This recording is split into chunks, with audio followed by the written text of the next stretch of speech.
Hello everyone, and welcome back to another Warhammer video. Today, playing some more Warhammer 40k Tacticus.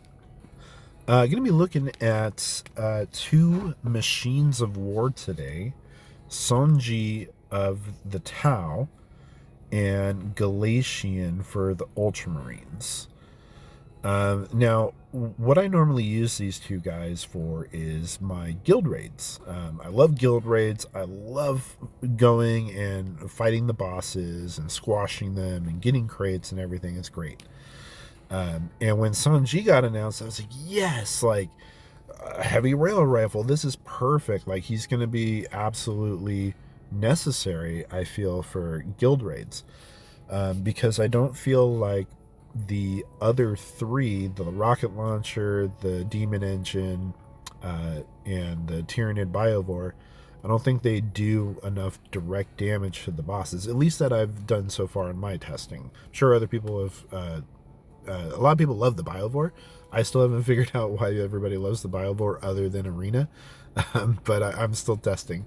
Right now, I really love Tson'Ji and Galatian. So we're going to look at Tson'Ji's ability here real quick, and the reason why I take him right now for my guild raids. And that's because he does an extra 75% damage to vehicles and big targets, which is basically your guild raid bosses. So why wouldn't you take this? It's amazing. So right now I've got his ability leveled up to 17. He's consistently doing about 1,000 damage per shot. So right now my stats say 2 times 285 to 343 piercing. The thing to note with this, though, it's reduced by 30% for each hex the target has traversed to a minimum of 0. So the more the target moves, the much less damage this weapon is going to do, and if it moves enough, then it's just going to miss altogether. So the key with this is to use an arena team, or excuse me, not an arena team, a raid team that's going to tie up the enemy in melee contact.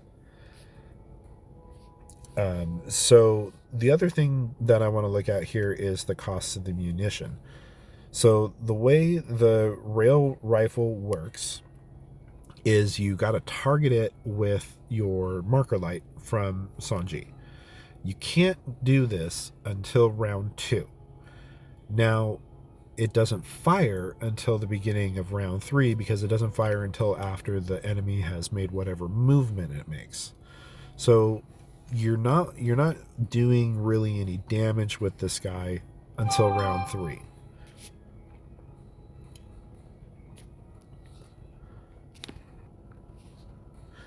But once you're shooting with him, you get 4 consistent rounds of shots. So for me right now, I'm doing about 1,000 damage per shot. So I'm getting about 4,000 damage per use out of this guy. And I'm spending 4 munition to do it versus Galatian's 3. And we'll go look at Galatian right now. So here's Galatian, the Redemptor Dreadnought.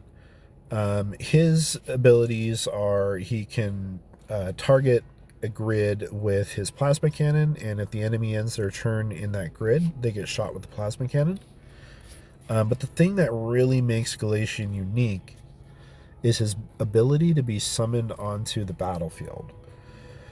So when you summon him, you need 3 free hexes to do it, and once he's summoned, he is stationary. But he will do melee attack damage to anything in melee range with him, or he'll shoot with his little guns. The trick, and well, the trade-off with him though is if your guild raid boss is one that moves, like the Rogel Dorn tank, there's a chance that Galatian could be summoned and then the guild raid boss move far enough away from him that he just sits there and does nothing. In which case you've kind of expended your munition and you're not getting that consistent damage out of him. So that's kind of the trick and trade-off. The other thing too is you can't summon him until round 3, and he's not doing damage until round 4. So you got to keep that in mind as well. You can summon him at round 3, and then he's going to do 3 turns of damage if he stays in base contact or range damage contact for the guild raid boss. So let's talk about the munition cost for just a second. So Galatian costs 3 munitions to be deployed, and he can do damage for 3 rounds. Tson'Ji can do 4 rounds of damage, but it costs 4 munition. So you're spending about the same munition. So as far as efficiency in spending your munition, I don't feel like there's a big difference. Yeah, you're spending 1 more each guild raid fight with Tson'Ji, but if I feel like you're doing 4 rounds, 4 damage, 3 rounds, 4 rounds, 4 munition, 3 rounds, 3 munitions. It's about the same kind of when in my head, I guess. So we're going to go into guild raids now. And I've got the Turvigon loaded up and ready to go. So here we go. We're going to load them up. Now, the Turvigon is fantastic to show off Galatian because it doesn't move too much. It does move, yes, but it doesn't move too much. We're going to go ahead and get started here. And I've switched up my guild raid team for something a little different today because I'm just going to try to showcase how much damage Galatian can do by himself. So my goal here is not to kill the raid boss. I'm not here to kill the raid boss and be all that efficient with it. I really just want to test and show off how much damage Galatian can do. Okay, we're on the second round now. Galatian could not do anything the first round. Now he can. What he can do is target any 3 hexes on the battlefield, and if the Turvigon happens to move and end its turn in those 3 hexes, it'll get shot. But the goal today is to get it to not move. So we're going to get everybody up in position here in base contact, or as close to it as possible. Might as well do a little damage to him.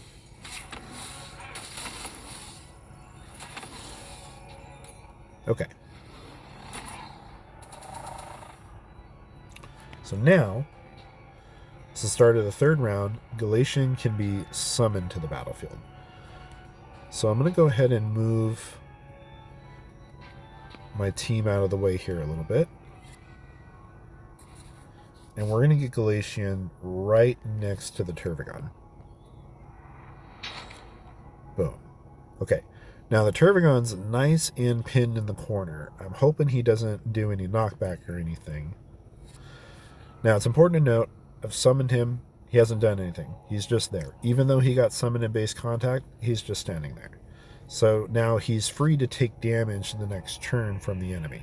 We're going to go ahead and skip the turn. We're not going to do any more damage to the boss because I want to see just how much damage I can do with Galatian. So we're sitting at 22.6 with the boss right now. Let's see where we go next.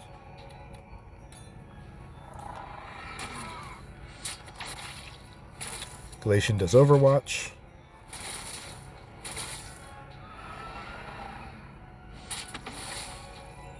All right. So he did not prioritize the Turvigon. He prioritized the Gaunts. So let's some of the Gaunts out of the way.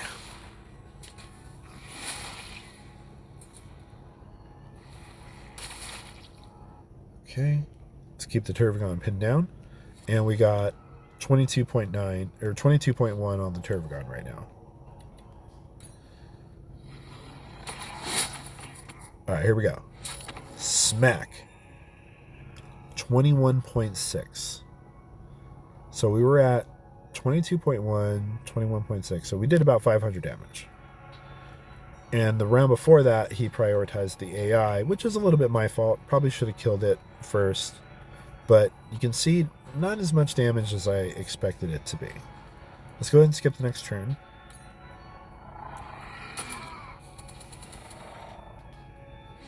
Smack. 21,000. Okay, so he doesn't do as much damage as Tson'Ji. I can already just tell just by this test. He used to be my main guild raid guy because I felt like he did more damage. But this is why I'm doing testing. Like, I'm already just seeing just the revelation here. So let's go ahead and we'll skip this round. This will end the battle, and we'll get Tson'Ji out next.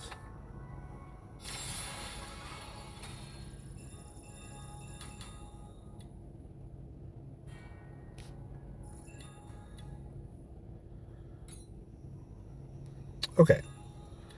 Swapping Galatian out for Tson'Ji. Alright, same tactic as before. We're going to get everybody up. Try to get him in base contact. Keep him pinned down. Not going to do any damage because, again, I just want to focus on Tson'Ji and how much damage he does.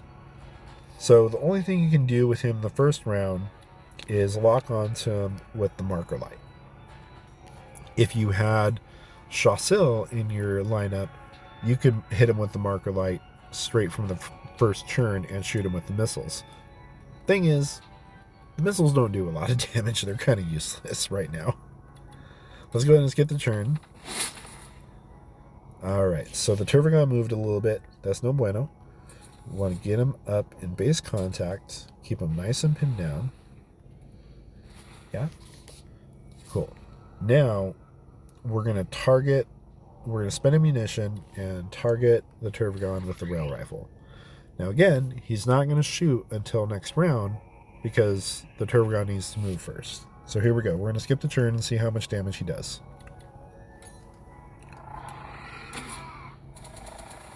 Perfect. He stayed stationary. Boom. 1,000 damage. Let's target him again. Skip the turn.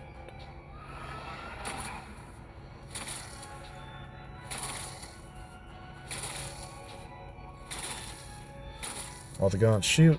My Space Marines don't care. Boom. Another almost 1,100 damage. Let's target him again. Skip the turn. We're at 21,000. Or 2,100. Okay, he stays stationary. Perfect. We're at 3,100. One more time. Skip the turn.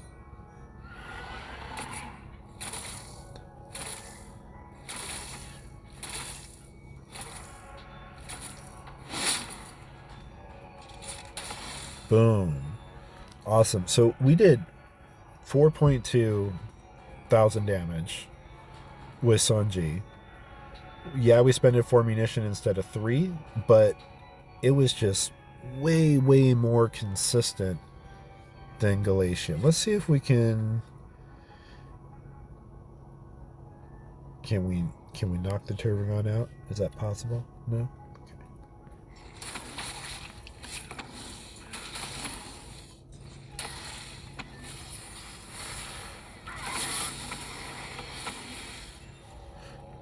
Nope, we can't. Don't spend your munition on the last round. There you go.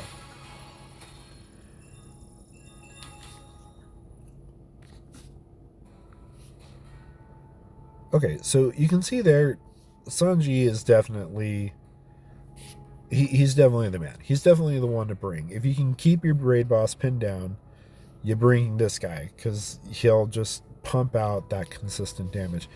And look at my... He's not that powerful. He's uncommon, level 17. I feel like if you did a fair bit of grinding for this guy with your Space Marine lineups or your Imperium lineups, you probably got pretty far with this dude.